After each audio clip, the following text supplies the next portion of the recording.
سڵاو بینەران و بیسەرانی کەناڵی ئاسمانی پێیان خۆشحاڵم لە ئەڵلقەیەکی نوێ بەرنامەی پرتێتان دەگەمەوە. لەم ئەڵلقەی بەرنامەکەماندا باس لە نوێنەراتیەکانی حکوومەتی هەرێمی کوردستان دەکەین لە دەرەوە. پرسیار ڕاستی میوانەکانم دەکەم و دەپرسم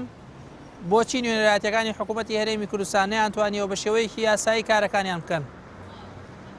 ڕۆڵ و گرنگی ئەم نوێنەراتیانە لە دەرەوە لە ماوەی چەند ساڵی ڕابردوودا چی بووە؟ ئەم نوێنەراتیانە نوێنەری حیزب بوون یاخود حکوومەت؟ تا چەند گرنگەکاری نوێنەراتیەکان لە دەرەوە لە چوارچێوەی یاسادا و لە پەرلەمانی کوردستانەوە ڕێک بخرێتەوە؟ وەڵامی ئەم پرسیارانە لە میوانەکانم وەردەگرمەوە.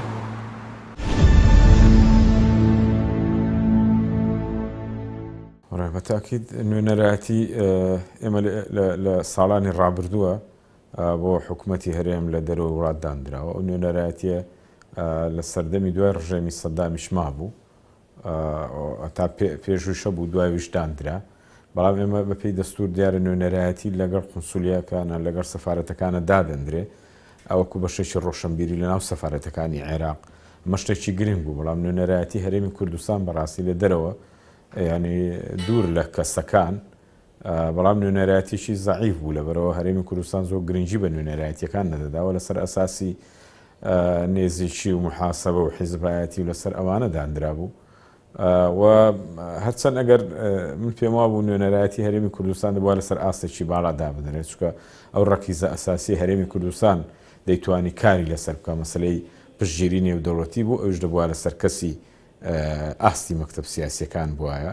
ئەوە لەسەر ئاستێکی بەرز بووە. ئێمە لە ڕابردووە بەرهەمی هەرێمی کوردستان لەسەر ئاستی کەسەکانی کە لە دەرێ بوو ڕۆڵی باشیان بینی بوو، کەسە ناسراوەکان لە دەرێ دەیانتوانی وەکوڵی لۆبیەک لە نێو وڵاتان دروستکەن بۆ ئەوی کە لە بەرژەوەندی هەرێمی کوردستانە بشتێتەوە. بۆی نوێنەری لە ئێستا لە هەرێمی کوردستانە یعنی هیچ سەدایەکی نەبووە جگەلەوەی کە لەسەر ئاستی حیزبی و خزمایەتی وانەدانراوە. دیارە حکوومەتی هەرێمی کوردستان لە 92 بەڕسمی دامەزراوە، ئەو کاتە ئێمە لەگەڵەوەی بەشێک بووین لە عێراق سیاسەتی خۆمان هەبووە و لەژێر دەسەڵاتی حکوومەتی عێراقان نەبووین، ینی لە ڕووی بڕیارەوە لە ڕووی ئابووری و سیاسیەوە هەرێمی کوردستان ناوچەیەکی جیاواز بووە لە عێراق. کاتێکە ڕژێمی بەعس ڕوخێرا حکوومەتی عێراق دروست بوو و دەستوری عێراق نووسرایەوە لەو چوارچێوەیەکی لەو شتانەی کە باس کراوە پەیوەندیەکانی دەرەوێ، ئەڵبەتە لە سیستەمی فیدراڵیە کە عێراق وڵاتێکی فیدراڵیە و ئەو کەسانەشی کە لە کوردستانە بڕێریان بەرز بووە لە چەند ساڵی ڕابردووە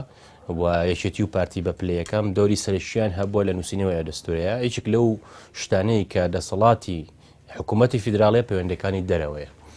لەو چوارچێوەیە حکوومەتی هەرێمی کوردستان دەتوانێت لە باڵۆزخانەکانی عێراقا لە دەرەوە بۆ پەرەپێدانی پەیوەندی کللتوری و ئابووری لە ناو ئەو باڵۆزخانەیە بەشێکی هەبێت نەک پەیوەندی سەربەخۆی خۆی هەیە، بەڵام هەرێمی کوردستان لەبەرەوەی زیاتر لە هەرێمێک مامەڵی کردووە و ڕۆڵی گەورەی هەبووە سیاسەتی ئابووری و سیاسەتی دەرەوەی خۆی جیاوازی هەبووە و فەرمانگەی پەیوەندەکانی دەرەوەی هەبووە، لە دەرەوەی ئەو چوارچێوە دەستوری مامەڵی کردو. ئەمەش ڕنگدانەوەی تەرازوی هێز بووە کە پێشتر هەرێمی کوردستان بەهێز بووە، عێراق لاواز بووە نەیپەرژاوەتە سەر سەپاندنی دەسەڵاتی خۆی لە بواری پەیوەندەکانی دەرەوە کە ئێستا ڕەنگە لە 16 ئۆکتۆبەرەوە ئەوە بە ئاراستەی پێچەوانە بڕوا، چونکە ئێستا عێراق بەهێزترە لە هەرێمی کوردستان.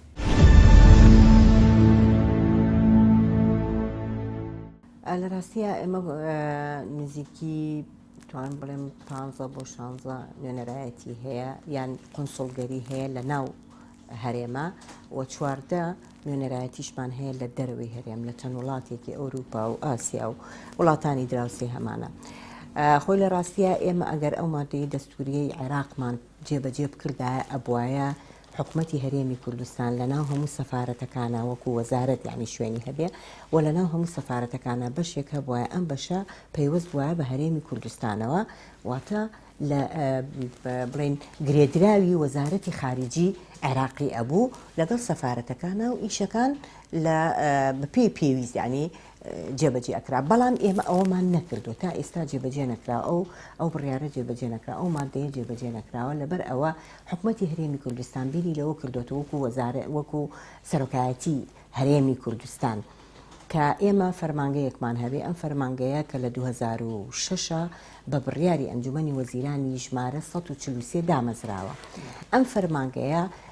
کۆمەڵێ مەهامی هەیە، کۆمەڵێک ئەرکی دیاریکراوی هەیە لە نێو ئەوانەدا نوێنەرایەتیەکانە، هەم نوێنەرایەتی حکوومەتی هەرێم بە ڕەسمی وەکو حکوومەت نەک حیزبی لە چەند وڵاتێکا بکرێتەوە،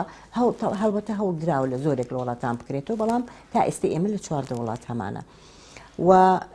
ئەرکی ئەوە بووە کە بتوانێت ئەم نوێنەرایەتیانە وەکو نوێنەری حکوومەتی هەرێمی کوردستان بن کە هەم لە ڕووی سیاسیەوە، هەم لە ڕووی دیبلۆماسیەوە، لە ڕووی ئابووریەوە، لە ڕووی پەروەردەییەوە، لە ڕووی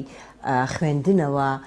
لە ڕووی بازرگانیەوە، لە ڕووی ڕۆشنبیریەوە پەیوەندیەکی بۆ ئاڵوگۆڕی هەموو ئەمانە بکرێت و لە ڕووی ڕێکخراوە نێودەوڵەتیەکانیشەوە بۆ هەم بۆ یارمەتیدان و هەم بۆ گۆڕینەوەی هەموو بوارەکانی، بوارە کەلتوریەکان، ڕۆشنبیریەکان وەگوتم تەنانەت هونەری و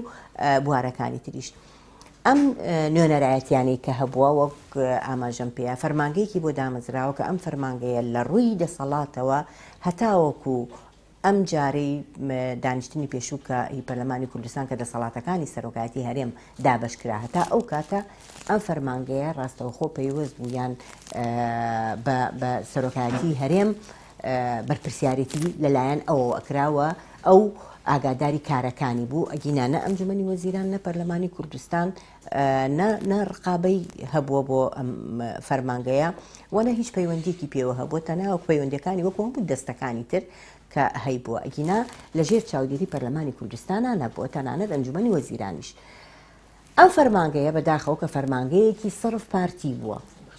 و زۆربەی نوێنەرایەتیەکانیش وەکوتم نۆیان نوێنەرایەتیەکان نوێنەرایەتی پارتیە، پارتی دیموکراتی کوردستان وەکو حیزب سەر بە ئەوانن و پێنجیشیان یەکێتی نیشتیمانی کوردستانە. بودجەیەکی زۆری بۆ سەرف کراوە و هیچ بە دووەداچوونێک نەبوو بۆ کارەکانیان و زۆربەی ئەو ئیشوکارانەیان ئەو کەسانی کە لە ئەم نوێنەرایەتیانە دانراون کەسانی حیزبی بوون بە پلەی یەکەم کە زۆریشیان پەیوەندی بنەماڵەییان هەیە بەڕاستی هەم بۆ پارتی دیموکراتی کوردستان کە زۆربەی نوێنەرەکان بەڕاستی سربەخێزانی بەرزانینیان لە بنەماڵی بەرزانین زۆرینەی زۆریان یان پلێ خواردتر و بەنسبەت ئەوانی یەکێتیشەوە نزیکی تاالبانین و هەنێکیشیان ینی لە زۆنیەک یا لە بازنەیەکی داخراوەیە تا ڕادەیەکی باش. ئێمە یەک نوێنەرایەتیمان هەبوو کە ئەویش لە فەڕەنسا بۆ بەڕێز کاکدارە بەڵام هەڵبەتە بۆ ماوەیەکی زۆر کەم دواتر دوای ئەوەی کە پەرلەمانی کوردستانە 12 ئۆکتۆبەری 2015 پەکی خراوە وەزیرەکان نێرگرانەوە کۆمەڵە بیانویان بۆ بەڕێز کاکدارا کرد ئەو کاکداراژ وازی هێنا ئێستا ئەوەش گەڕێنراوەتەوە بۆ جێگرەکەی کە علی دۆڵەمەڕی بوو ئەویش پارتیە ئێستا بەدەست پارتی دیموکراتی کوردستانەوە واتە تەنیا بەدەست ئەم دوو حیزبەوە بوو یەکێتی نیشتیمانی کوردستان و پارتی دیموکراتی کوردستان وەکوتم پارەیەکی ئێجگار زۆریشی بۆ سەرف کراوە ئێستا بەهۆی ئەوەی کە تێکچوونێک هەبێت لە پەیوەندیەکانی نێوان یەکێتی نیشتیمانی کوردستان و پارتی دیموکراتی کوردستان کێشەی نوێنەرایەتی لە رووسیا هەبوو کە بەڕێز دکتۆر ئاسۆ جەنگی نوێنەرایەتیەکەوە تەنانەت بۆ ئێرانیش کە بڕیار وا بوو لەوەگەر ئەوەی کە پاشەکەوتی موچە هەیە و بوجەکان کەم بوونەتەوانێ ئەو نوێنەرایەتیانە دابخرێ یا بکشێندرێنەوە بەڵام تا ئێستا بەردەوام و بوجێکی ئەو تویان بۆ ناچێت هەتا ئێرە ئەم فەرمانگەیە وەگوتم تەنانەت فەرمانگە بۆ خۆشی کە فەلاح مستەفا بەڕێوەبەرایەتیەکە ئەم فەرمانگەیە لە 7 بەڕێوەبەرایەتی پێکات و 1 بەڕێوەبەریان یەکێتی نیشتیمانی کوردستان بوو سەر بە یەکێتی بوو باقیەکێکی هەمووی پارتی بوو و لە 1998 فەرمانبەرەکانیش پارتین لە 2 بۆ 3 ئەگەر هیتر بێکە یەکێتین ئەوانیش هیچ دەسەڵاتێکیان نییە واتە فەرمانگەیەکمان هەبوو بۆ نوێنەرایەتیکردنی حکوومەتی هەرێمی کوردستان لە وڵاتانی دەرەوە ئەم فەرمانگەیە فەرمانگەیەکی سەرف پارتی بووە و بۆ مەبەستی حیزبی زۆرتر بەکارهێنراوە وەک لەوەی بۆ هاوکاری خەڵکی کوردستان. مۆزوعی نوێنەرایەتیەکان ڕابردوو هەموو حیزبێکی سیاسی کە لە شاخ بوون نوێنەریان هەبوو بۆ نوێنەری حیزب بۆ مەسەلەی هاوکاری بۆ گەیاندنی لوبی کوردی بۆ چۆنڵەی ناساندنی دۆزی کورد بە دەرەوە حیزبەکان نوێنەرایەتیان هەبوو یەکێتی نیشتیمانی کوردستان نوێنەرایەتی بۆ پارتیە بۆ حزابی ئیسلامی هەیبووە ئەمانە دوایی کە حکوومەت دروست بووە بیریان کردوتەوە کە چۆن ڕسمیەتی بدەنێ بە تایبەت لە دوای 2005ەوە هاتوون ئەم نوێنەرایەتیانیان دروست کردووە دیارە بەپێ ئەوەی کە دەستور ڕێگەی نەداوە هەرێم سەربەخۆ نوێنەرایەتی هەبێ هاتوو نوێنەرایەتەکانی بەناوی ڕێکخراوی NGO ڕێکخراوی ژنان لاوان حتا ڕێکخراوی ڕۆشنبیری تۆمار کردو بۆی شوێنێکیان هەبێ و ممارەسەی کاری نوێنەرایەتی حکوومەتی هەرێمی کوردستانیان کردووە دیارە لەو وڵاتانە بەڕسمی دانیان پیان نراوە کامان نوێنەری حکوومەتی هەرێمن لە هەندێک شوێن لە هەندێک ئاست وەکو نوێنەری هەرێم مامەڵیان لەگەڵ کردو بەڵام بە شێوە ڕسمەکەی مامەڵیان لەگەڵ نەکراوە چکە دەستور ڕێگەی نەداوە ئەو کار بەداخەوە باید بیرکرێتەوە من لە ناو دەستور لە مادەی 21 لە بڕگەی 4 ئاماژە بەواکە کە حکوومەتی هەرێمی کوردستان بۆی هەیە نوێنەرایەتی هەبێ بۆ گەشەپێدانی کولتوری ئابووری بازرگانی لە ناو سەفارەتەکان بەداخۆ ئەمەیان نەکردووە کە من پێم وایە ئەمە باشتر بوو چکە ڕسمیتر بوو وڵاتانیان توانی مامەڵەی لەگەڵ بکەن و ئەمانتوانین لە بودجەی سەفارەتەکانی بودجە تەخسیسکەین و باشتر ئەیانتوانین لە ڕووی دیبلۆماسیەوە کارەکانیان بکەن چکە ئەو کاتێک کە عراقڵێ تۆ نابێ ئەمانەوە کوێنەر ببینین ئەو دەوڵەتانە مامەڵەیان لەگەڵ ناکەن هەر چۆنێ بێ کاریان کردووە ویستویانەوە کوێنەرایەتی حکوومەت دەرکەون بە تایبەتی لە سەردەمی شەڕی داعش لە هەندێک وڵات وەکو نوێنەری حکوومەتی هەرێم مامەڵەیان لەگەڵ کردوون بەڵام لە پێشتر وانە بووە ئەمیش بە پێی دەوڵەتێک بۆ دەوڵەتێکی تر گۆڕاوە ئاوا ماونەتەوە ئەم نوێنەرایەتانە بودجێکیان بۆ تەخسیس کراوە کە تا ئێستا بودجەکە ڕوون نییە هێر نوێنەرایەتیەکە و بە جۆرێک بووە ئێمە داوامان کرد لە بودجە ئەوانە زانیاری دروستمان دەست نەکەوت تا ئێستا نازانین ئەمانە چۆن تەعین بوون و بودجەی بۆیان نەچێت چیە و فەرمانبەرانی کە لەوێ وە استراتیژێکی ژنیە چکە یاسایەک نییە بۆ فەرمانگەی پەیوەندیەکان ئەم دامەزراوەیە خۆی ئەنجومەنی وەزیران دروستی کردووە و بەرپرسەکەشی بە پلەی وەزیری یەکسەر تەعین کردووە یعنی ئێستا بڵێن بەرپرسی فەرمانگەی پەیوەندیەکان پلەی وەزیرە بەڵام لەبەردەم پەرلەمان سوێندی نەخواردووە و ئێمە کێشەمان زۆر بۆ دروست بوو هەندێک لەگەڵیان دانیشتین هەندێک هاتنە پێش بۆ ئەوەی کە ئێمە لە چوارچێوی یاسایەک ڕێکیان خەین و مادەی دەستوری ژێبەجێکەین بەڵام بەداخەوە نەکرا یعنی ئەو شتە خۆی ڕۆی وەکەوەی کە ئێستا هەیە ئێستا کە فشار هەیە لەسەر حکوومەتی هەرێمی کوردستان بە تەکید فشاری شەی لەسەر نوێنەرایەتەکان هەرچەند پێم وایە عراق ناتوانێت نوێنەرایەتیان ئەم نوێنەرایەتی هەرێم داخات چکە لە ئەساس ئەمانە بەناوی نوێنەرایەتی تۆمار نەکراون یعنی بەناوی ڕێکخراوی NGO تۆمار کراون بەڵام کارەکانیان مەحدودتر بووە لە چاوەڕابردوو لەسەر ئەساسی کە دانانەکەی بۆ شێوە بە تاکید ئەوەش لە بەرژەوەندی حیزبەکە و کەسەکان بوو ینی بۆ نمونە نوێنەری تا ئێستا لە کۆماری ئیسلامی ئێرانەوەکو نوێنەرایەتی هەبوو بینایشیان هەبوو هەموو لایەنەکانی تیا بووە جگە لەوێ هیچ نوێنەری لایەنەکانی کە نەبووە لە تورکیا نوێنەری پارتی شەبووە نوێنەری یەکێتی شەبووە و هەروە دابشکردنی شارەکانیش من پێشم وایە لە شارەکانەوە کوبڕی زۆر لە وڵاتانە لە خەڵکیان شاردۆتەوە لەبەرەوە ئەگەر نوێنەرایەتی هەرێمی کوردستان بێ دەبووە لە هەموو پرسەکانە قسەی هەبێ و دیار بێ و هەرێم بەبێوان بەبێ نوێنەرایەتی هیچ نەکە و بۆی بتوانێت کە ئەو گرفتانەی کە هەیە یعنی ئەو دۆستایەتیانی هەیە لە بەرژەوەندی هەرێمی کوردستان بێ هەرێمی کوردستان بەداخەوە حکوومەتەکە لە ناو خۆی نەیتان نوێنەرایەتی خەڵک کاوندەی نوێنەرایەتی حیزبایەتیان کردووە ئایا نوێنەرەتیەک لە دەرەوە دانرابێ دەبێت چ بوو بێ و دەوری چ بووە کەسەکان ناڵێم چکە کەسەکان کەسی بە تاکید بتوانابوون لە دەرەوە دەیانتوانی بەڵام ئەوەتە لێرە وەزیرە و ناتوانێت ڕۆڵ ببینێ قازیە و ناتوانێت ڕۆڵی قەزاوت ببینێ ئەی چۆن نوێنەرایەتیەک لە دەرەوە کە هەرێمی کوردستان بەشێک بووە لە عێراق لەسەر ئاستی نێودەوڵەتی و گرنگی پێ نەدراوە بەڵام دەکرا ئەگەر بەهۆی ئێمە بمانتوانێ و بەرنامەیە کە بووە کەسی بەتوانامە لەوێ دیار بووە بەتوانا بووە تەمەشا دەکەی لە شێستەکان لە هەفتایەکان کەسێکی وەکو مامزەلا لە دەرەوە دەوری بینیوە توانیوەتی سەرنجێ وڵاتانە بۆ خۆ ڕاکێشێ سەردانی وڵاتانی عەرەبی کردووە هیچ وەکو جەمال عەبدولناسر تەئسیراتی بەسەر هەرێمەوە کوردستان و کوردەوە هەبووە ئەمانە توانیویانە ڕۆڵ بینێ هیچ وەکو ئەو کەسایەتیانە دەتوانە ڕۆڵ بەڵام تو لەسەر ئاستی حیزبێک داینی و لەسەر ئاستی خزمەتی داینی بە تاکید ئەو وڵاتەش حسابی بۆ ناکە خۆی ئەوەندەی لایەنی پراکتیشی گرنگە ئەوەی تا چەند یاساین بە پێی دەستوری عێراق ئەلبەتە عێراق بە نایاسایی ئەزانێ بەڵام ئەوەی کە ئیشکالیەتە لە پەیوەندەکانی دەرەوە تاوان کورد لە 100 ساڵی ڕابردووە یاریکەر نەبووە لە سیاسەتی ڕۆژهەڵاتی ناڕاستە بەڵکو مەقاشێک بۆ بەرز وڵاتانی ناوچەکەەوە بۆ نمونە ئێران پشتگیری کوردی کردووە دژ بە عێراق سووریا پشگیری کوردی کردووە دژ بە عێراق پشگیری کوردی کردووە لە ئێران دژ بە حکوومەتی ئێران و بۆ بەرژۆندێکی کاتی و تەسکی خۆیان لە کاتێکە کە پێویستیان بە کوردنەما پشتیان لە کورد کردووە و کورد تووشی کارەسات بووە لەبەرەوە ئەوەی کە کێشەی ڕیشەین لە پەیوەندەکانی دەرەوە هەرێمی کوردستانە سێشتیان یەکەمیان ئەوەی کە کورد خاوەنی استراتیژی نیشتیمانی خۆی نییە بە چ مانایەک بۆ مانایی جیاواز لە عەرەب و وڵاتانی عەرەبی جیاواز لە ئێران جیاواز لە تورکیا خاوەنی استراتیژیکی نیشتیمانی خۆی بێ کە ئەمە پەیوەندیەکان لەسەر بنەمایەکی هاوسەنگ بەڕێوەبا لە ناوچەکەیەوە بەشێک نەبێت لەو ململانیانەی چ سیاسین چ تائیفین چ سەربازین لە ناوچەکەیە هەن چکە لەوەی هیچ سوودێک نابینەوە لە ڕابردووە زیانی کردووە دووەم ئێمە پێناسی ئاسایشی نەتەوەی خۆمان نەکردووە لە ڕووی سیاسیەوە لە ڕووی سەربازیەوە لە ڕووی ئابوووریەوە کە ئێمە ئەم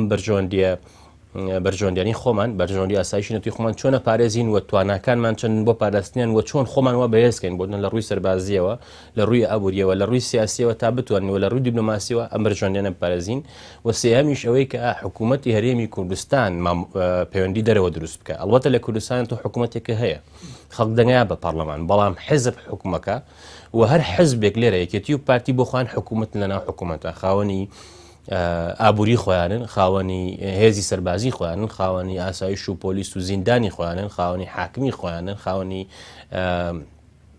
ینی ڕێکخراوێکی زەلوزەبەلا هەن کە لەسەر ئەرچی سامانی گشتی و خەڵکی کوردستان بڕێوە چێ پەیوەست بە پەیوەندەکانی دەرەوە بۆ عێراق و بۆ ئێران تەبعاً لە بەرامبەر بە ئێران یەکێتی بریکاری ئێران بووە و پارتیش بریکاری ئێران بۆ پێشتر و ئێستا بریکاری توریشایە واتە خاوەنی بڕیاری سیاسی سربەخۆی خۆیان نین ناتوانن لە دەرەوەی بەرژۆندەکانی ئەوان و بۆ بەرژۆندی خەڵکی کوردستان و هەرێمی کوردستان بڕیار بن بۆ ئەوروپا و ئەمریکا وڵاتانی دیکەش ئەوان لەسەر بنەمای یەک حیزبایەتی دوو خزمێنەوە مەحسوبیەت نوێنەرەکانیان داناوە و کارێک لە کارەکانی ئەوان کە کاری سەرەشی بووە پێشخستنی بەرژۆندی حزبی و شخصی بووە لە هەمان کاتا لێدان بووە لە پارتە سیاسیەکانی تر کە جیاوازیان هەیە لە کوردستان لەگەڵیاندا.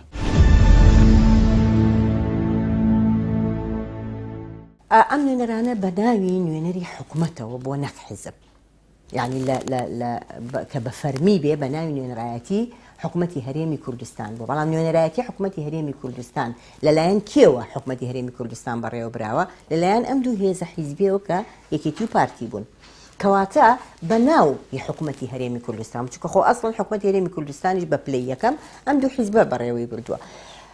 لە کاتێکا کە بەڵێ ئەمانە وەکو حکوومەت کە ئەڵێ حکوومەت واتە تۆ کۆمەڵێ بەرپرسیارەتی حکوومیت هەیە کە بۆ هەموو هاوڵاتیانی هەرێمی کوردستان و بۆ هەموو حیزبەکان بۆ هەموو دەنگ و پێکهاتە و ڕەنگە جیاوازەکان بۆ هەموو مەزهەب و ئاینە جیاوازەکان ئەبێ نوێنەر بن بەڵام زیاتر لە خزمەتی ئەم دوو حیزبە بوونوە بە پلەی یەکەم بە حکمی زۆری و بە حکمی ئەوەی کە بەرپرسی یەکەم کە پارتی بووە بە زۆری لە خزمەتی پارتی دیموکراتی کوردستانە هەبووە وێ ڕای ئەوەی کە نوێنەری حیزبەکانیش هەبووە ئێمە بۆ خۆمانەکو بزوتنەوەی گۆڕان بڕوامان بە نوێنەری حیزبی نەبووە چونکە ئەمانەوێت نوێنەرایەتی حیزبی نەبێت لە شوێنان بەقەدەر ئەوەی کە تۆ بۆ حیزبەکەت ئیش ناکەی لە وڵاتێکی کە بەڵکو تۆ بۆ ئەبێ بۆ هەموو هاوڵاتیانی هەرێمی کوردستان بۆیە ئێمە وەکو بزوتنەوەی گۆڕان نوێنەرایەتی حیزبیمان لە هیچ وڵاتێک نییە کە پێشمان وتراوە و ئەشمان توانی کە بیکەین بەڵام پارتی وێکێتی وێ ڕای ئەوەی کە نوێنەرایەتی حکوومەتیان هەبوو حیزبیشیان هەبوو بەڵام بەناو ئەمە هی حکومی بۆ ئەگینا لە خزمەتی ئەم دوو حیزبە بەکار هاتووە بە دەلیلی چی ئەوەی کە ئێمە لە پێش ڕفراندۆمە ڕاستە ڕفراندۆم زۆرێک لە حیزبەکانی تر لە هاوڵاتیان لە ڕۆشنبیران لە خەڵکی دەرەوە تەنانەت ناوەندە نێودەوڵەتیەکان و وڵاتە زلهێزەکان داوای ئەوەیان کرد کە ئەم ڕفراندۆمە ئێستا کاتێکی گونجاو نییە چونکە تۆ یەکێک لە زمینە سازی بۆ ڕفراندۆم بیکەی ئەبێت لە ڕووی پەیوەندی دیبلۆماسیەکانەوە بە تەواوەتی ئەرزیەتێکت بۆ خوڵقاندە بێواتە زمینە سازیت بۆ کردبێ کە لە ڕووی پەیوەندی دیبلۆماسیەکانەوە ئەکرێ بەڵام دەرکەوت دوای ئەوەی کە هەموو وتیان با ئەم ڕفراندۆمە دواب بکەوێ بۆ ماوەیەکی دیاریکراو هەتاوەکو ئەتوانێت گفتوگۆ بکرێت تەنانەت لەگەڵ بەغاشە ئێمە دەرکەو ئەم فەرمانگەیە کە یەکێک لە مەهامە گرنگەکانی ئاڵوگۆڕی پەیوەندی سیاسیەکان و پەیوەندی دیبلۆماسیەکانە لەگەڵ وڵاتانی دەرەوە بەڵام دەرکەوت ئێمە لە ئاستێکی زۆر نزمدا بوو چونکە هیچ کام لەو وڵاتانی کە پێش ڕفراندۆم باسەکرا کە ئەیانوت ئێمە نزیکەی ئەمەنە دەوڵەت پشتیوانیمانەکەن و ئەمانە پاڵپشتمانن و زەمینە سازیمان بۆ کردووە لەگەڵ ڕیفراندۆمن و دوایی وەکو لۆبیەک ئێمە توانیمانە بەکاری بێنین و ئەبێتە فشارێکی گەورە بۆ سەر حکوومەتی ناوەند کە بەغایە بتوانین بۆ ئەوەی دەرەنجامی ڕیفراندۆمەکە دەرکەوێت بەڵام دەرکەوت دوای ڕیفراندۆم بەداخەوە ئەم فەرمانگەیە نەک هەر هیچی نەکردووە بەڵکو ئەو سەدایی کە هەیوەوە ئەو بوجەی کە بۆی سەرف کراوە کە هیچ کەسێکیش نەبووە لێپرسینەوەی لێ بکە ئەو بوجە زۆری کە سەرف کراوە تەنیا بۆ مەهامی حیزبی بۆ بەکارهێنانی کۆمەڵە عیلاقات دروست کراوە بەڵام دەرکە ئەم عیلاقاتانە پەیوەندیەک نییە لەسەر ئەساسی استراتیجێک هەبوو بێ بەڵکو ئەوەندەی کە پەیوەندیەکی کاتی بووە و لەسەر ئەساسی ئەشخاص بووە بۆیە لە دوای ڕفراندۆم ئێمە نەمانتوانی هیچ کام لەو دەوڵەتانە هیچ کام لەو پەیوەندە دیبلۆماسیانەی کە باسەکرا هیچ کام لەم ناوەندە گەورانەی کە لە ڕێگەی ئەم نوێنەرایەتیانەوە باسەکرا پێشتر بتوانین سوودی لێوەربگرینەوە و دەنگ و پاڵپشتیەکانیمان بۆ دەربکەوێ کەواتە زۆر بە ئاشکرا دەرکەوت کە فەرمانگەی پەیوەندیەکانی دەرەوە یا کورد یا یەکێتی و پارتی لە ڕووی پەیوەندی دیبلۆماسیەکانەوە شکستیان هێناوە و نەیانتوانیوە دۆزی کورد پرسی ئەم هەرێمە ئەو پرسە گەورەی پرسی دەوڵەتی کوردی پرسی ڕێفراندۆم نەیانتوانیوە بگەێنە ئاستێکە ئێمە خەڵکانی دەرەوە پشتیوانمان بن و پاڵپشتیمان بکەن. ڕاستی ئەم دەستگایەکی گرنگ بۆ حکوومەتی هەرێمی کوردستان ئەگەر بیتوانێت بە باشی ڕێکی خاگەر بیتوانێت بە باشی سەرپەرشتی کە یعنی یاسایەکی هەبووە بمانزانیا ئەم خەڵکانە لەوێ چۆنە بنە نوێنەر مۆزەفەکانی چۆن دامەزرێ ئەرک و مەهامەکانیان ئایا ئەرک و مەهامێکی نیشتیمانی و نەتەوەیی و دامەزراوی یا ئەرکی حیزبی جێبەجێکرد من پێم وایە لە هەندێک قۆناغ ڕۆڵیان هەبووە بەپێی بڵین وڵاتەکان گۆڕاوە هەندێکیان خۆیان چالاک بوون توانیویانە هەندێک سوودیانەوێ بۆ حکوومەت بۆ دروستکردنی پەیوەندی بە تایبەتی لە کاتی شەڕی داعش و هەندێکیشیان بەڕاستی زیاتر ئەرکی حیزبیان جێبەجێ کرد چکە نوێنەرایەتەکانیش بەسەر حیزبەکان دابەش بوون و بەداخەوە دوایی کە ئۆپۆزیسیۆن هاتن ئەوان لە باتی چاکی کەنەوەی شاتن داوای پشکیان کردەوە بوو نوێنەرایەتی فەڕەنساشیاندا بە گۆڕان حتا ئیسلامیەکانیش داوای نوێنەرایەتیانە کردبووی نوێنەرایەتیان بدەنێ ئەگەر دیقەت بی لە ئێران نوێنەرایەتیەکە بەرپرسەکەی یەکێتیە جێگرەکەی پارتیە سۆسیالیستی تایە کۆمەڵی ئیسلامی تایە یەکگرتووی ئیسلامی تایە یعنی بەشێک وەکو بەشێک لە نوێنەرایەتیان بەشدار بوون کەسبی لەوە نەکردو تۆ چاکیکە هەمووی داوای پشکیان کردووە لەوەی کە نوێنەریان هەبێت لە وڵاتانە بۆیە من پێم وایە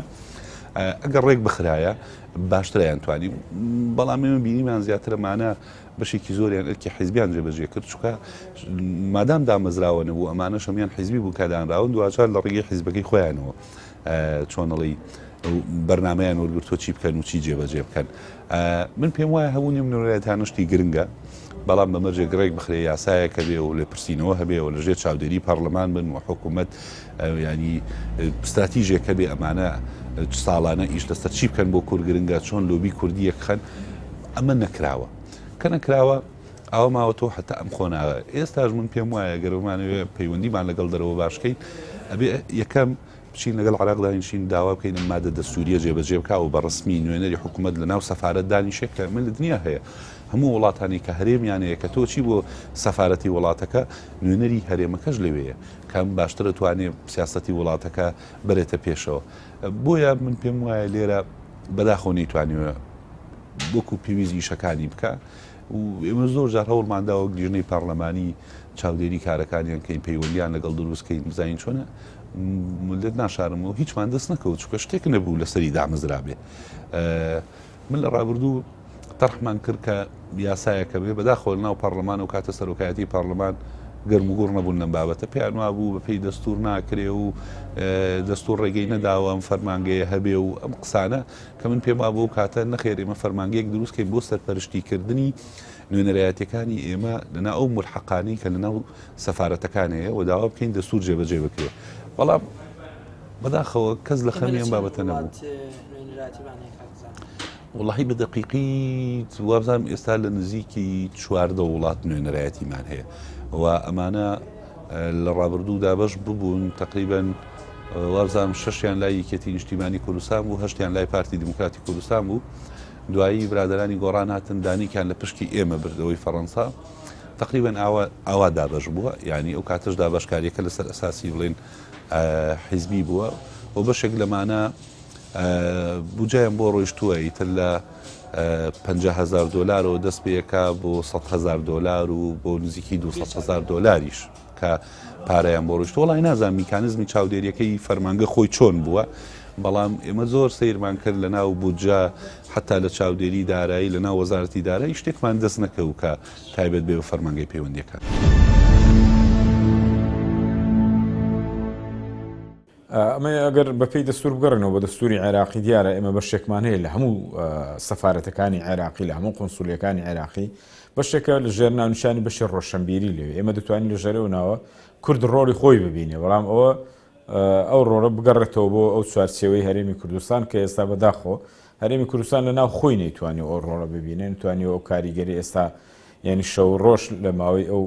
مانگەی ڕابردووە شەو ڕۆژ داوای گفتوگۆ لەگەڵ عێراقەکە لە کاتێکە عێراق لە ڕابردووە چەندین شاندیان تۆتە ئێرە و داوای گفتوگۆیان کردەوە بە پشتیوانی وڵاتان و هەموو وڵاتانی شاتوون لێرە ڕۆڵیان بینیەوە بۆی هەرێمی کوردستان مەحروم نەبێت لەو حاڵی کە لە عێراقا هەیە لە هەموو ڕۆکانەوە لە ڕووی دەستوریەوە، بەڵام هەرێم هەموو ئەوانەی بەلانە هەموو ڕەفز کردەوە لە پێناوی ڕیفراندۆمێک کە هیچ بنەمای یاسایی نێودەوڵەتی هەم لە هەرێمی کوردستان نەبوو هەمیش لە دەرەوە نەبوو ئەوەی وەکو بڵێی بەبایەدا. بۆیە ئێستا ڕۆڵی نوێنەرایەتی دەبێ هەرێمی عادەکەینەوە بۆی بتوانین لە داهاتووە بە پێی دەستور نزایمە دەمێ ئەوش بڵێم بەڕاستی ئێمە دەرفەتی باشمان لە بەردەما بوو، ینی بۆ نمونە ئێمە لە 8 ساڵی ڕابردووە لەسەر ئاستی حکوومەتی عێراق لەسەر ئاستی نێودەوڵەتی وەزیری دەرەوەی عێراق کورد بووە، ینی بەڵام ئەو چوتە مەشاب کوێستا ئەمە گەندەڵی بە دەرکەوتووە کە کەسی نزیک و خزم و خزمی خێزانی داناوە مەکەی لە بەرژەوەندی هەرێمی کوردستان کاری کردووە، یعنی شتێک نەبوو ئێستا ئێمە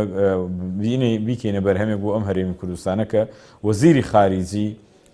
عێراق لەسەر ئاستی عێراق و لەسەر ئاستی نێودەوڵەتی کە کورد بووە. بەداخەوە ئێمە هەموو ئەو دەرفەتە زێڕینانی کە لە ڕابردووە هاتووتە پێشێ پشتیوانی نێودەوڵەتی هاوپەیمانان و UN و وڵاتانی دراوسێ هەموو لە بەرژەوەندی هەرێمی کوردستان بوو لە ڕووی اقتصادی لە ڕووی سیاسی لە ڕووی سەربازی کە پشتیوانیی گەوریان کردوین بۆ شەڕی داعشیش کە ئێستا ئەو وڵاتانەی کە پشتیوانی کراوە بۆ نمونە ئێستا حیزبوڵای لوبنان بۆتە ڕقەمێکی گەورە لە بەرەوەی بەشداری شەڕی داعشی کردو، بەڵام ئێمە لێرە نەمانتوانێت ببینە ڕقەمێکی گەورە ئێستا بۆتینە شتێکی زۆر بچووکتر لەوە کە ئەوە ئێمە نەمانتوانێت ئەو ڕۆڵە بخۆزینەوە ئەو پشتیوانیانە بخۆزینەوە ئەوانە بەرهەم بێنن هەمووی چۆی گیرفانی کەسەکان و حیزبەکان و ئەوانە نەچوە بەرژەوەندی چوارچێوەی هەرێمی کوردستان و لە پێناوی ئەم چوارچێوە سیاسیە دامەزراوە بێ کە لە هەرێمی کوردستانە سوود بە هەموو خەڵکی و ئەساسیاتی خەڵکی هەرێمی کوردستان بگەێنێ، سوودی بە کەسەکان گەیاندووە کە چوون بۆ دەرەوە، سوودی بە بنەماڵەکان و بە حیزبەکان گەیاندووە و بەداخەوە ئێمە ڕوویەکی ناشیرنمان لە ڕووی دیبلۆماسی و نێودەوڵەتی و دەرەوە بە دەرێ نیشانداوە.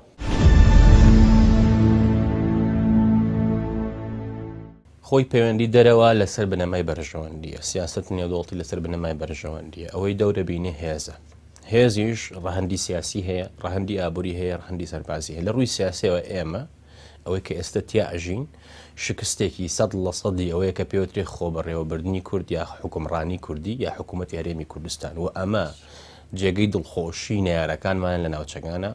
وڵاتانی دراوسێ، چونکە ئەوان هەمیشە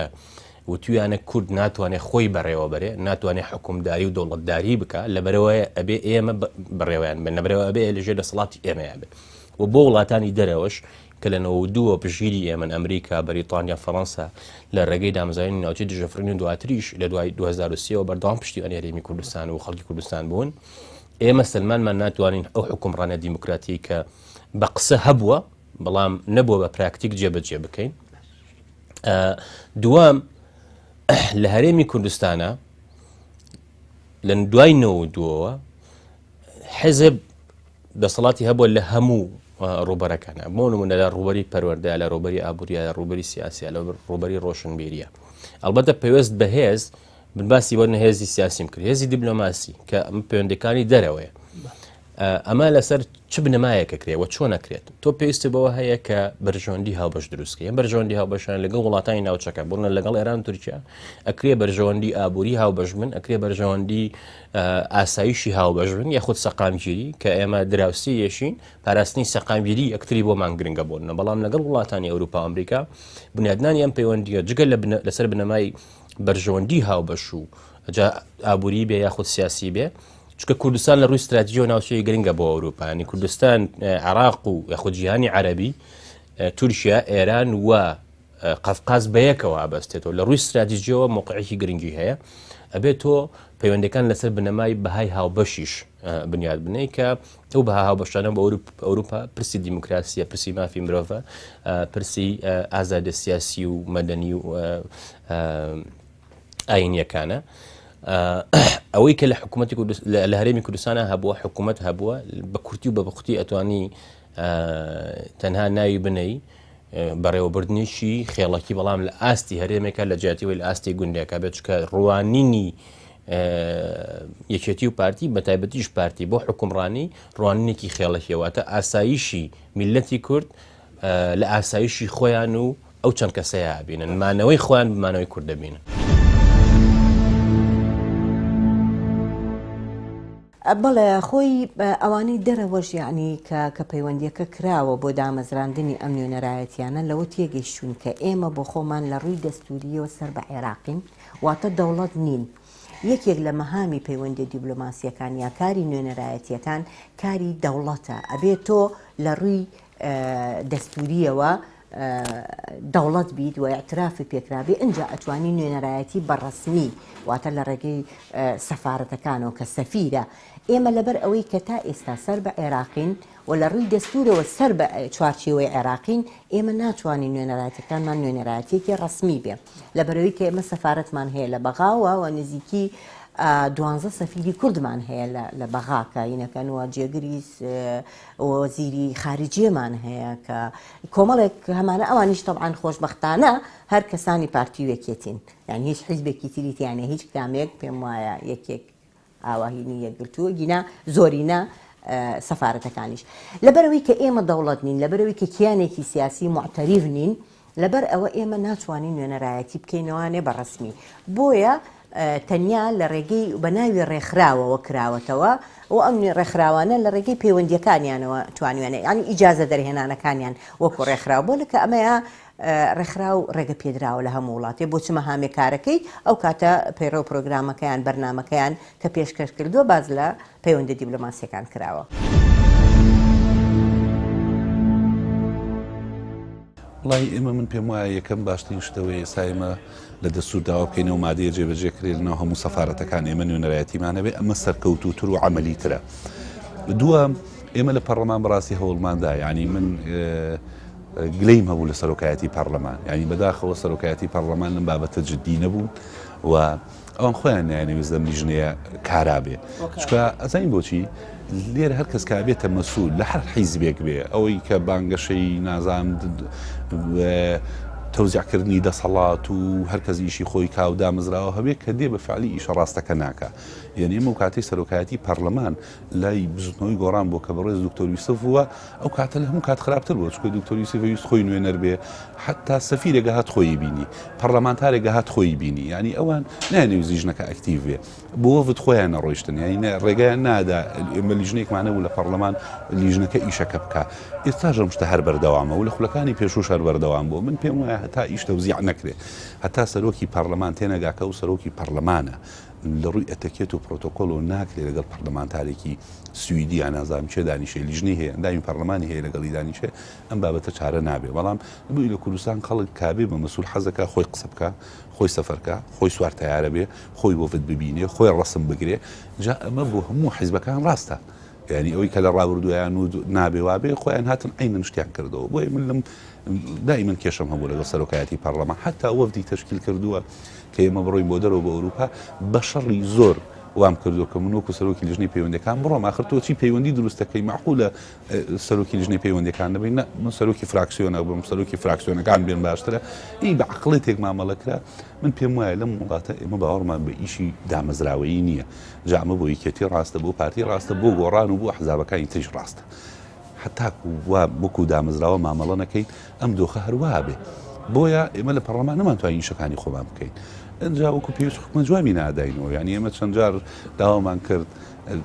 تقریبا 2 جار وابزانم بەرپرسی فەرمانگاتە پەرلەمان دوایی هەندێک پرسیارمانە و ئاڕاستەمان کرد ئێستا جوابی و پرسیارانی ئێمە نەدرایەوە لەلایەن حکومەتەوە بۆیە من پێم وایە بۆ هەم حکومەتەم پەرلەمان خۆیان نایەنەویست ئەم بابەتە چارەسەر کرێ و خۆیان پێیان خۆش بوو لە بەردەم کامێرەوە ڤدێ ئەوان تەوقە بکەن و خەڵک بیان بینێ و بابەتەکە وا بوو بەڕاستی بۆیە من قەنەعەتم وایە بۆ ئایندەش ئەگەر ئێمە بمانەوە مؤسسە دروستکەین ئەمە ئیشەکان تەوزیع کرێ لیژنەیە کە دروستەکەی بێ ئەرکی بدرێتێ مەهامی بدرێتێ بەپی لیژنەکە ئیشکە ئەمە دیاری نەکرابوو ینی ئەمە کە لیژنەکەش دروستکە نەمانزانی مەهام و ئەرکی ئێمە چۆنە ینی ئێمە هەر لیژنەی پەیوەندەکان و ڕەوەندی کوردستانیش بووین کە کێشەی ئەوانەی کە لە ڕەوەندیشن لەگەڵ ئێمە بوو بەڵام هەر بەداخەوە کە جێبەجێ نەبوو. لە ڕووی یاساییەکە و یاسایەکە ئێمە یاسامان بەدەستەوە دەستور پشتیوانی لێ دەکات بەڵام کارمان بۆ نەکردویانی یان کارمان کردو لە وەکوبڕی لە بەرژەوەندی شخصەکان یعنی وەکو باسم کرد ئێمە لە دوو کابینەی حکوومەتی ڕابردووی عێراق وەزیری دەرەوە خارجی کە دەیتوانی هەنگاوی زۆر گەورە بنێ دەتوانی لۆبی دروستکە دەتوانێت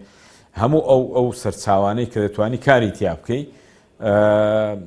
لە خزمەتی هەرێمی کوردستانە بچکە ئێمە چوارچێوە یاساییەکە و دەستوریەکەمان هەیە یعنی بەپێی یاسا و بەپێی دەستور کە ئێمە دەتوانین لە سەفارەت و لە قونسوڵیەکانی هەموو عێراق و لەکە لە دەرێوە هەیتی ئێمەش ڕۆڵمان هەبێ لە ڕابردووە لە شێستەکان لە هەفتایەکان لە هەشتایەکان ئەگەر کەسایەتیی کورد بچواتە دەرێ لە مؤتەمەرێک بەشداری بکردها کە ئێستا ئێمە ببووینە ڕقەمێکی گەورە کە وەزیری خارجی کوردە دەیتوانێت ئەو ڕۆڵە ببینی ینی ئەوە جگەلەوەی کەسایەتیەکانیش دەیانتوانێت ڕۆڵی باش ببینن بەڵام ئەوەی ئێمە دوو بەشیانی بەشەکەی ئەوەی لە ڕووی یاسایی و ڕێمان پێدراوە بەڵام هەموو ئەوانەی کە وەکو بڵێ نەزەری ئەو وڵاتانە دێنێتە سەر بۆ هەرێمی کوردستان و ڕوو لە هەرێمی کوردستان بکەن شێوە وەچێکی ناشیرمان پیشانداوە بۆ نمونەوان هاتوون هەر خەمی ئەوە بۆ لێرە خەڵک نەکوژرێ ڕۆژنامە نووس کەناردا نەخرێ حیزب لێ نەدرێ شەڕی ناوخۆ نەبێ لەگەڵ عێراقا کێشەمان نەبێ و پرسی نەوت و غاز و ئەوانە بە بەردەوام ئێمە گرفتێکمانە بوو بە بەردەوام لە گەزێشی عێراقی لە ئینزار بووین کەواتە هاتوون بە بەردەوام جۆرێک لەوەی کە ناوبژیان کردووە نەک لەسەر ئەوەی کە ئێمە دیبلۆماسیەتی کورد پەیوەندیەکانی کورد بەرەو پێشەوە بەرین کە هەموو شایەدی باشمان بۆ بدەن لە دەرەوە کە ئەم میلەتە ملەتێکە خاوەنی دەوێت بینای ئەو وڵاتەی خۆی کە ڕماوە و چیمیا باران کراوە دەوێت بینای کاتەوە حەزارەتێک بینیا کاتەوە جیا لە وڵاتانی ناوچەکە کە لە شەڕدایە ئەم هەرێمی کوردستانە سوودی لە هەموو تەجروبانە بینیوە دەوێت بینا بکاتەوە ئێمە نەمانویستوە بینا بکەینەوە ینی بەداخەوە هەتا ئێستا شتێکمان بینا نەکردەوە بۆ ئەوەی کە دڵی وڵاتان خۆش بێ ینی ئازادیەکە بێ دوور لە چەک بێ دوور لە شەڕێنجێزی و شەڕ بێ جا شەڕ بە هەموو جۆرەکانیەوە لەگەڵ ئێمە کرابێ بۆ ناو خۆمان کرابێ بە دەرەوە کرابێ ئێمە هەر بەشێک بووین لەوە ینی شەڕ لە تورکیا بوو هەر بەشێک بووین شەڕ لە ئێران بووە بە هەمان شێوە هەر هاتوو سەرجی ئێمە گرتەوە چکە منتیقەکەی ئێمە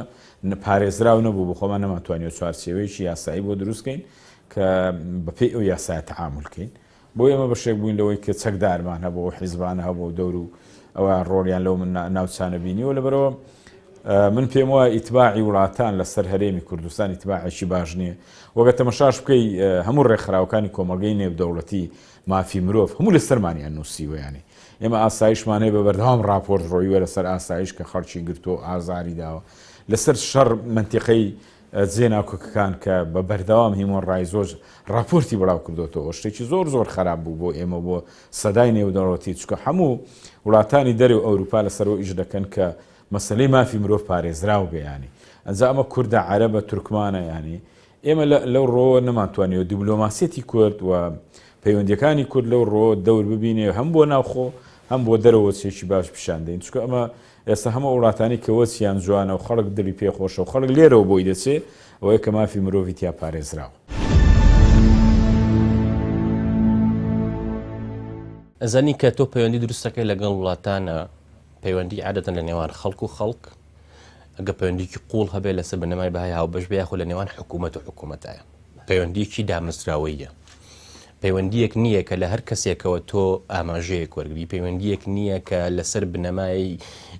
نەبوونی استراتیژی و نەبوونی بەرژەوەندی بێ کە تۆ استراتیژی خۆت نەبێ بەرژەوەندی و ئاسایشی نەتۆی خۆت پێناسە نەکرد بێ و ئامرازەکانی پاراستنی ئەم بەرژەوەندیانت لە ڕووی ئابووری و سیاسی و سەربازی و ئەمنیەوە بەهێز نەکرد بێ ئەمانە هەموو وەکو هێلکەی دەڵەمەمان هەمیشە شلۆقن ئەوەی کە پەیوەندی بە دەرەوە هەیە ئەو ناوەندانی حکوومەتی هەرێمی کوردستان کە زۆربیان وەکو کۆمپانیا تۆمارکراون لە ڕووی دیبلۆماسیەوە بۆ نمونە حەسانی دیبلۆماسییان نییە و وەکو دیبلۆمەتکاریش مامەڵەیان لەگەڵان نەکراوە هەموو ئەو کارانشی کە کراوە کاری کورتخایەن بوون بۆ بەرژەوەندەیەکی دیاریکراوی تەسکی بوون یاخود پشت بەسراوە بە شەخص بۆ نمونە لە ئەمریکا ئۆباما سەرۆک بووە ئیشی لەسەر کراوە وەزیری دەرەوە بۆ نمونە هیلاری بووە دوای جۆن کێری بووە ئیشان لەگەڵ کردو بەڵام ئەمانە نامێن و ئەڕۆن حکوومەتەکە نامێنێ و ئەڕۆ حزبێکە ڕۆ حزبێکی کەیە لە فەڕەنسا فرۆنسۆ ئۆلاند بووە سەرۆکی فەڕەنسا بووە ڕۆشتووە نەماوە ئێستا ئیمانوێل ماکرۆنە ئەگەر پەیوەندەکان پەیوەندێکی دامەزراوەیی بن پەیوەندێکی قوڵ بن لەسەر بنەمای بەرژەوەندی و بای هاوبەش بێت ئەوە لە دەرەوەی شخصی ڕۆڵی هەیە بەڵام دابەشبوونی هەرێمی کوردستان لەسەر بنەمای حزبی و هەرێمی دابەشبوونی کوردستان لە ڕووی هێزی سەربازیەوە لە ڕووی ئەمنیەوە و بوونی پەیوەندی حزبی و شخصی وای کردووە کە ئەو وڵاتانە وەکو پێویست و بەرهێنان نەکەن لە دروستکردنی پەیوەندی درێژخایەن و لە چوارچەوەیەکی ڕزمیە لەگەڵ هەرێمی کوردستان چکە پەیوەندی بە میزاجی شخصێک و حزبێکەوە ینی بۆ نمونە لە دوای ڕیفراندۆمەوە بارزانی کە وازیشی هێناوە بەناو هانی خەڵکەیات و پارتی هانی خەڵکیان دژی ئەمریکا و هەستی دژە ئەمریکایت پێ بڵاوکەنەوە لە هەمان کاتە دێت لە دوانێکەدا کە ئەڵێ ئێمە بە پەیوەندەکانمانە ئەچینەوە لەگەڵ ئەمریکایە و پەیوەندەکانمان لەگەڵ رووسیا ئاسایەکەینەوە کە ئەمە یەک مافی ئەو نییە چکە بکو خۆی وتیوەتی وازی هێناوە دوو ئێستا رووسیا لەلایەن ئەوروپا ئەمریکاوە بە سەرچاوی ناسەقامگیری ئەمێنرێت لە ڕۆژهەڵاتی ناوەڕاست و دنیاە ئەمە قوبارکردنە وەکو ئەوی ڕیفراندۆمەکە بە ئایندی هەرێمی کوردستان چکە ئەمریکا و ئەوروپا جگەلەوەی بەرژەوەندی خۆیان هەیە و ئەوە شتێکی زۆر شەرعیە لە سیاسەت نێودەوڵەتیە دۆستی خەڵکی کوردستانن و ئەبێ ئێمە ئەو دۆستایەتی و پەیوەندی و بەرژەوەندیانە بپارێزین.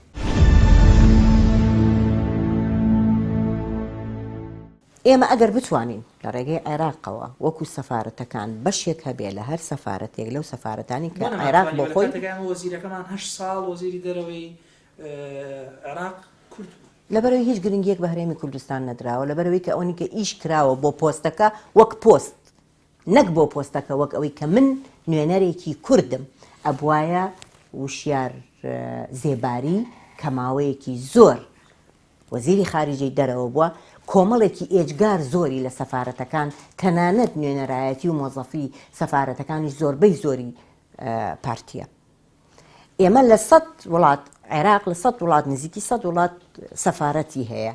نزیکی 15-16 ئێمە وەکو کوردستان سەفیر مەکو کورد سەفیرمان هەیە بەڵام نەمانتوانی تەنانەت بەپێی یەکێک لە مادەکان ئەتوانرا نوێنەرایەتی پارێزگاکانیش هەبێت. هیچ کام لەمانە نەکراوە لەبەروی گرنگ نەبووە بەلایەنەوە لەبەروی ئەوەندەی کە مۆزەفێکی دەستەمۆ بوون کە هەوڵ بن بۆ خزمەتی خۆیان و حیزبەکەیان بەکاری بێنن لەبەروی لە 175 مۆزەفەکانی کە لە سەفارەتەکانە بڵین دەوراتیان پێبینراوە کراون بە کەسانی دیپلۆمات وشیار زێباری هەمووی پارتی دانابوو لە 100 مۆزەف یەکێک لە دەورەکانە 75 پارتی بوون. ئەوەندەی هەوڵ بۆ ئەوە دراوە کە کەسانی حیزبی هەم پۆستی بۆ بدۆزرێتەوە هەم مەعاشی بۆ بڕدرێتەوە هەم بتوانن سوود لەو شتانە وەربگرن ئەوەنە ئیشیان بۆ هەرێمی کوردستان نەکردووە لەبەر ئەوە بەڵێ بۆ نمونە ئێمە وەکو پەرلەمانی کوردستان بەڕاستی لیژنەی پەیوەندیەکانی دەرەوە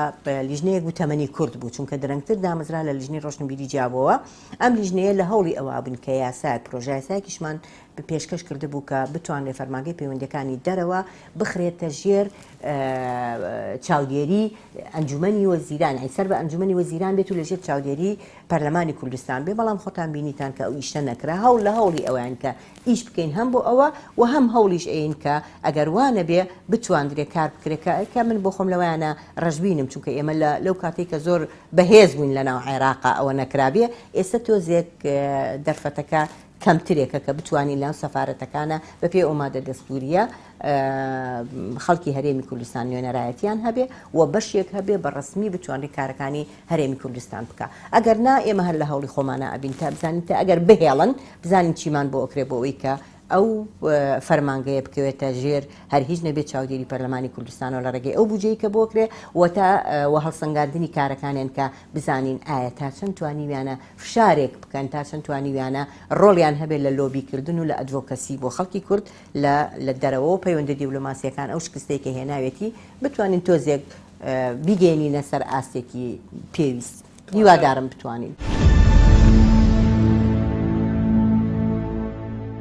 باشترین شتەوەیە ئەوەی دەستور جێبەجێکەین ئەمە قوتی زیاترە و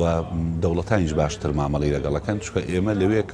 کەەوە ودمان بینی وتیان ئێمە مامەڵە لەگەڵ شتێک ناکەین کە ناوی هەرێمی کوردستان بێ مامەڵە لەگەڵ دەستور لەگەڵ حکوومەتی عراقیەکەین ئێمە سەرۆکی پەرلەمانی سویدمان بینی زۆر شوێنمان بینی پێیان وا بوو لە ڕێگەی سەفارەتەکانەوە پەیوەندی بکرێت بۆیە هەندێک کێشەش کە دروستە بێ بۆ خەڵکی ئێمە ئەبێ هەر سەفارەتەکان چارەسەریکەن بۆ نمونە ئێمە بەشێک لەو کێشانەی کە خەڵکێتی مۆزوعی تەسکەرە و جنسیە و ناوگۆڕین لە دەرەوە و ئەمانە هەمووی ئەبێ سەفارەت حەلیکا خۆ نوێنەرەتی هەرێم ناتوانێت ئەمانە حەلکا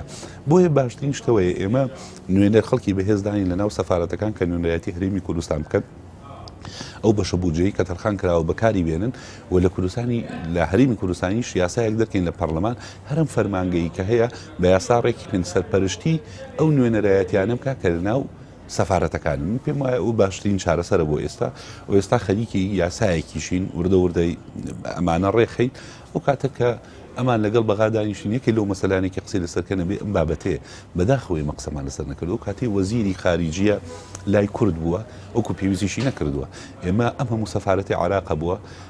ڕاستە لە سەفارەتەکان پشکمانە بۆ بەڵام سەفیرە کوردەکان نانتوانانی وەکو پێویست لەوبی بۆ ئێمە بکەن ئەسڵەن لە هەندێک وڵات خراپترین سەفارەتەکان و سەفارەتانە بوون کە بەدەست کوردەوە بوون بەداخەوە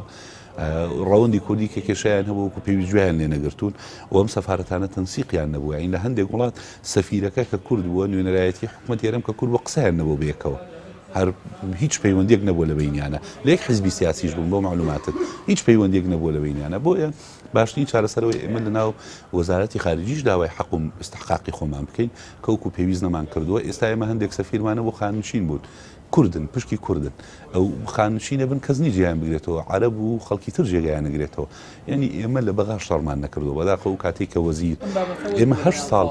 بەڵێ 8 ساڵ ئێمە وەزارەتی خارجی لامان بووە نەمانتوانیەوە خزمەتی لۆبی کوردی پێ بکەین لە دەرەوە یعنی وەکو پێویست حتا مۆزەفەکان ئێمە شوێنێکمانەیە ناوی چۆنڵی پەیمانگایە کە پەیمانگای دیبلۆماسیە لە ناو وەزارەتی خارجی هەم ساڵانە خەڵک وەرەگرێت 120 تەلەبە وەرەگرێ ئەمانە بێت دەورەی دیبلۆماسی ببین یعنی خۆ تۆ کاچیتە ناو وەزارەتی خارجی ئەبێ بچی دەورەی دیبلۆماسی ببینی اینجا وردە پلە ببڕی و بڕۆی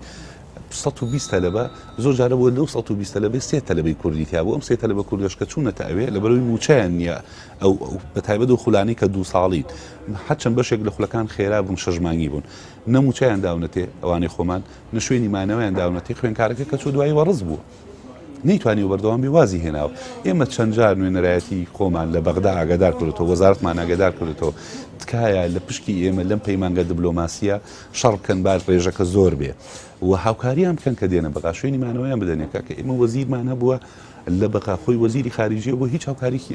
خوێنکارایی نەکردو ئەسڵەن هەر دیفاعی نەکردووە ئەسڵەن لە سەردەمی وەزیرەکەی ئێمە 20,000 جوازی دیبلۆماسی دروست کراوە کەس نازانین بۆ چێ دروست کراوە یعنی ئێمە بەڕاستی بشێک لەو کەم کورتیانی کە لە بەغا هەبووە بشێکی لە ئەستۆی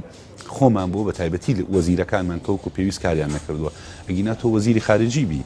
ئەم هەموو سەفارەتی هەیە عێراق کە بەشێکیان پشکی کورد بوون و سەفیرەکان کورد بوون ناتوانانی وەکو پێویست ئیش لەسەر دۆزی ئێمە بکەن ڕاستە ئەزانم ئەمان نوێنەری دەوڵەتن ناتوانن بە ڕسمی کار بکەن بەس خۆیان توانی لەو فەرمانبەرانی کە دایمەزێنن پشکی کوڕڕەچاو بکەن